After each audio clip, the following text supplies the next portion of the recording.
I find myself entangled in a rather perplexing situation as I consider approaching your father regarding a troubling incident related to a potential mugging of my own father.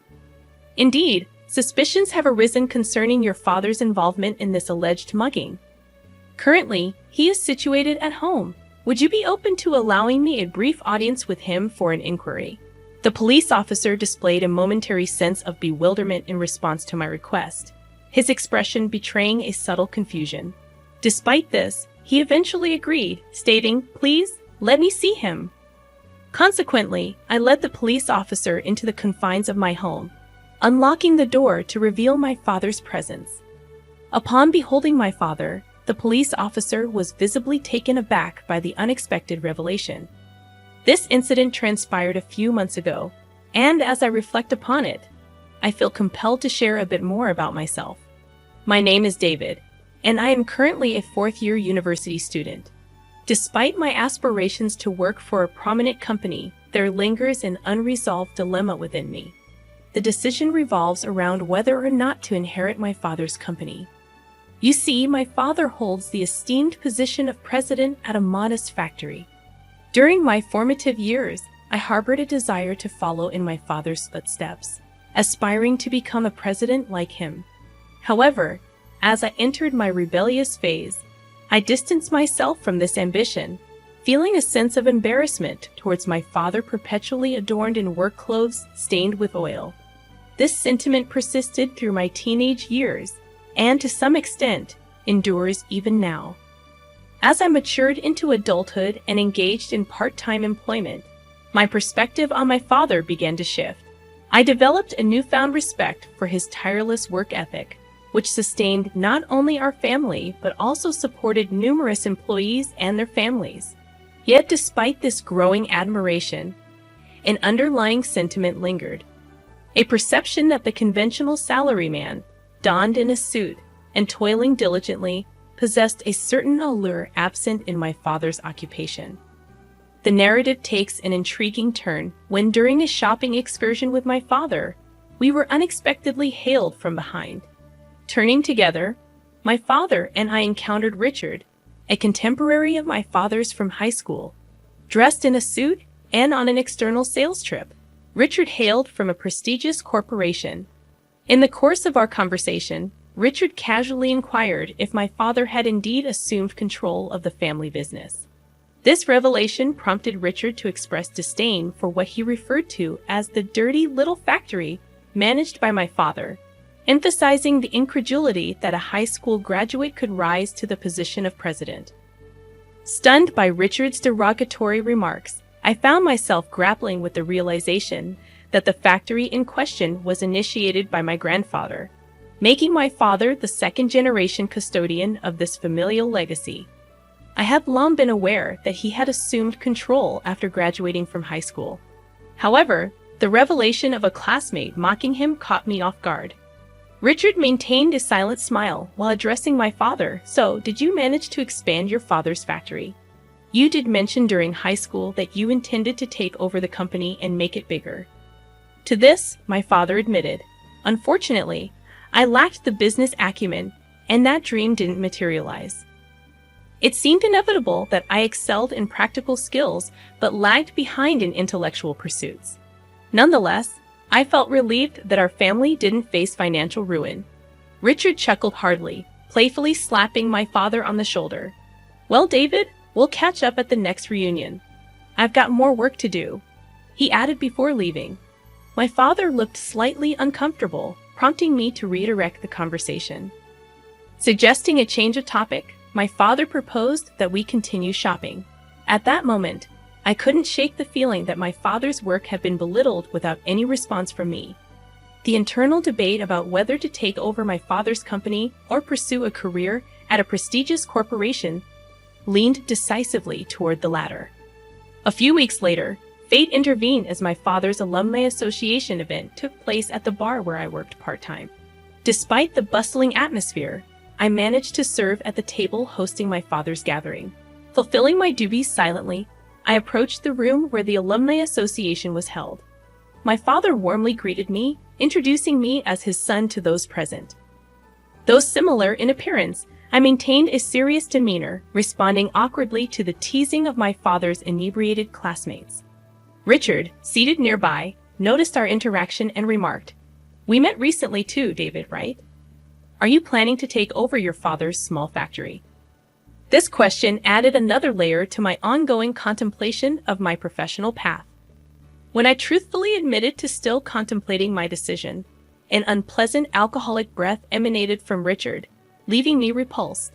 Boisterously, he exclaimed, "Stop it.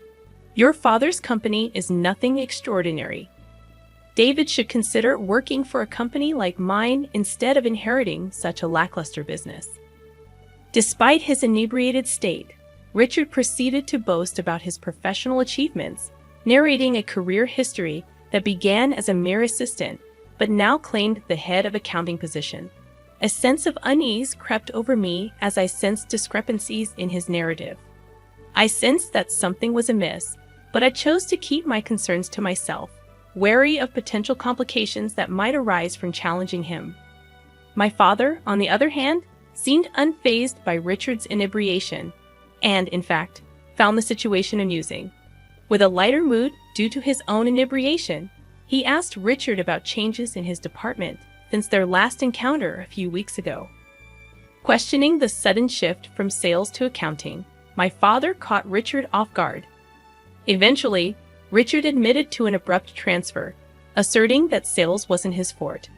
However, my father pointed out the incongruity in Richard's story, revealing that the company Richard proudly spoke of had actually been absorbed by a foreign corporation, with its accounting department relocated overseas. Laughter erupted among the party attendees as Richard, now embarrassed and regretful, attempted to save face but ultimately decided to leave the gathering with heavy footsteps. Witnessing my father's ability to address the uncomfortable truth that others had noticed but hesitated to mention, I found a sense of pride in his candor, even in his intoxicated state. As half a year passed since that incident, my internal dilemma regarding whether or not to take over my father's company only intensified. The confusion deepened with each passing day, leaving me uncertain about the path I should pursue. One day, while relaxing at home, the intercom interrupted my contemplation.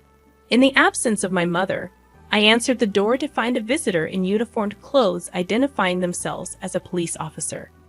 Surprised and apprehensive, I responded with a stiff voice, wondering if I had inadvertently committed some transgression. The police officer then brought up a purse-snatching incident, expressing a need to inquire about the matter with my father.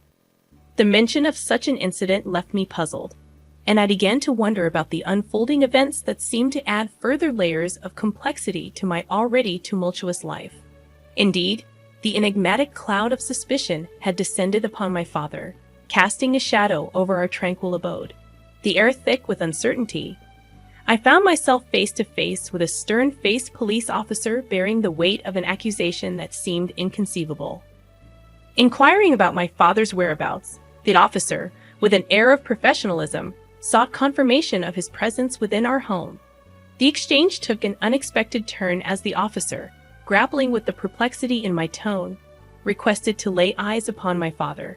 Navigating the corridors of my dwelling, I ushered the law enforcement representative into the sacred space of our familial sanctuary, a room adorned with a Buddhist altar and a photograph capturing the essence of my late father's spirit.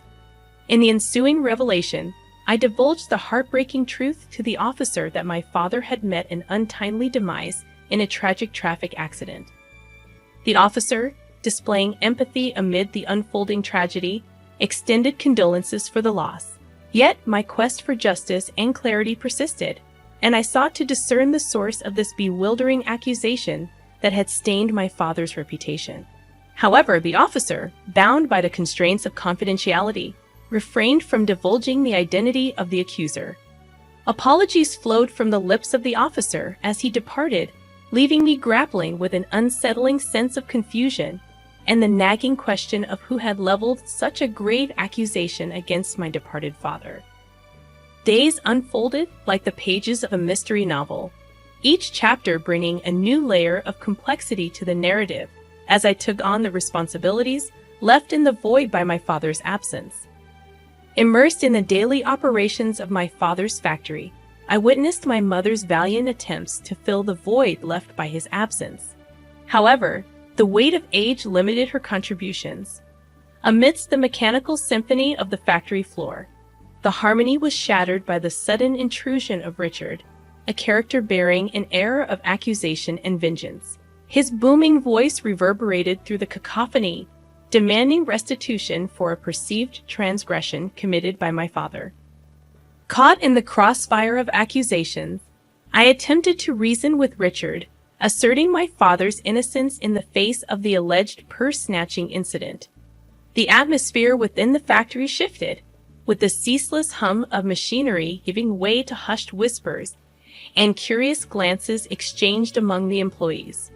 Richard, however, remained resolute in his pursuit of justice, convinced of my father's guilt. His insistence echoed through the industrial expanse, causing a disturbance that transcended the confines of the factory. Frustration surged within me as I defended my father's honor, challenging Richard's assertions and questioning the veracity of his claims. As the confrontation unfolded, Richard revealed the purported timeline of the incident, fixing it 2 weeks prior. A murmur rippled through the gathered employees, their confusion palpable. My persistent queries regarding the accuracy of the timeline only fueled Richard's frustration, intensifying his vocal protestations. In the midst of the tumult, Richard's disparaging remarks about my father's workplace and colleagues added fuel to the emotional fire. Yet the gravest affront was his attempt to pin the blame for the alleged purse-snatching squarely on my deceased father's shoulders. My chest tightened with a mix of anger and sorrow as Richard persisted in his accusations, seemingly oblivious to the irrefutable truth, illuminating the fact that my father, the subject of this tumultuous ordeal, had met his end in a tragic traffic accident a month prior. The realization hung heavy in the air, a poignant reminder of the fragility of life and the injustice faced even in death. Richard appeared as though he had ingested an entire pigeonhole, and with an amused expression he muttered, "Ha!" Undeterred, I pressed on, questioning the incredulous accusation he had just hurled in my father's direction. How could my father snatch purses when he passed away just 1 month ago? Perhaps there wasn't any purse snatching at all, I asserted. However, my skepticism wasn't merely based on the recent events. It was rooted in the knowledge I had gained during our class reunion. It came to light that Richard, since his school days, had been a habitual liar. This revelation occurred during the reunion, where I discovered that his dishonesty had deep roots.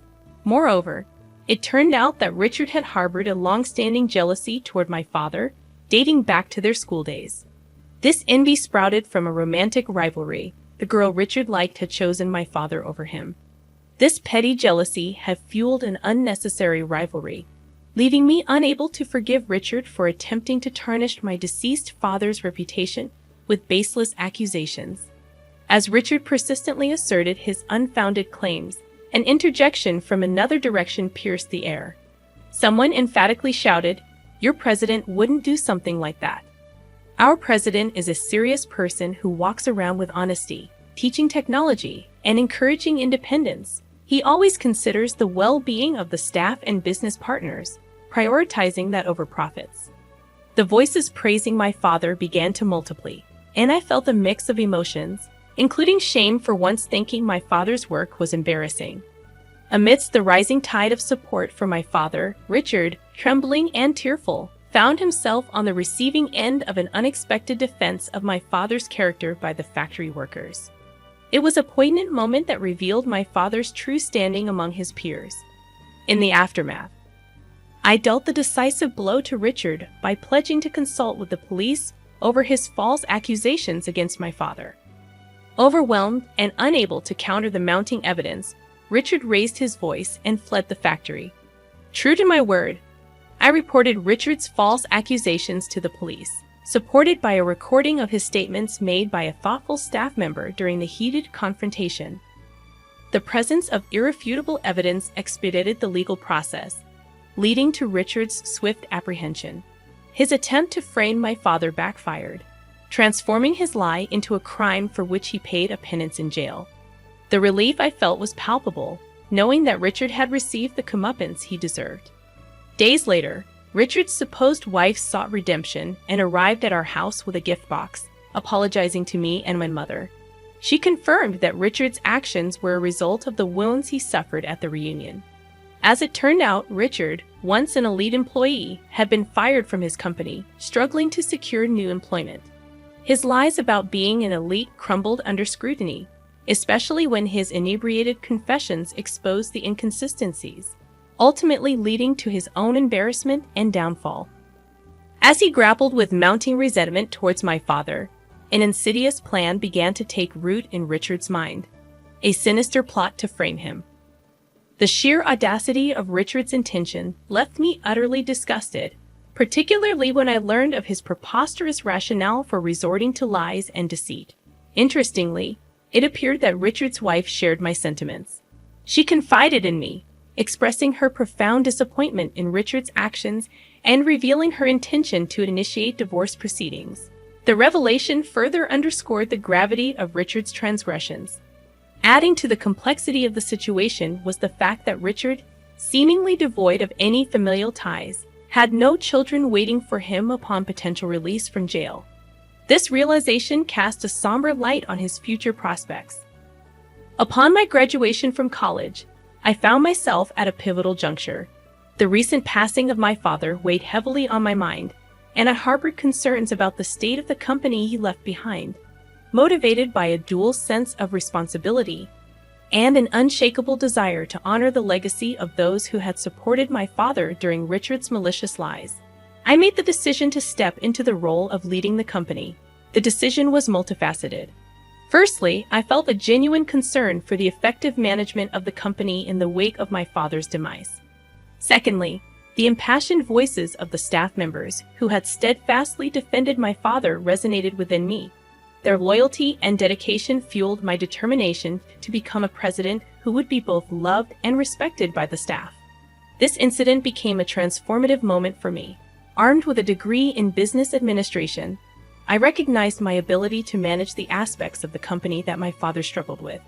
However, I also acknowledged my need to learn from the dedicated staff members who possessed valuable insights into the technological facets of the business. The staff members, driven by a collective sense of loyalty and compassion, willingly imparted their knowledge to me, often emphasizing that their efforts were for the sake of my father. Their anecdotes painted a vivid picture of my father's greatness, and with each story, I grew more appreciative of the man he was.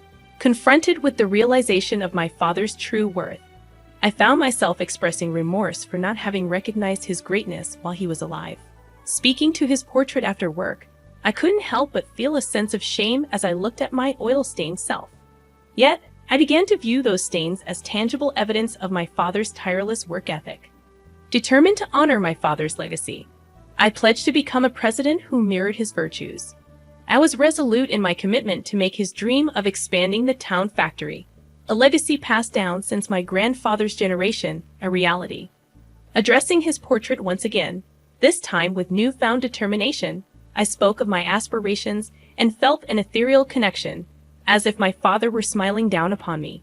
From that moment forward, I dedicated myself to working tirelessly, aspiring to become a president worthy of my father's legacy and realizing his dream of expanding the family's factory that had endured through generations.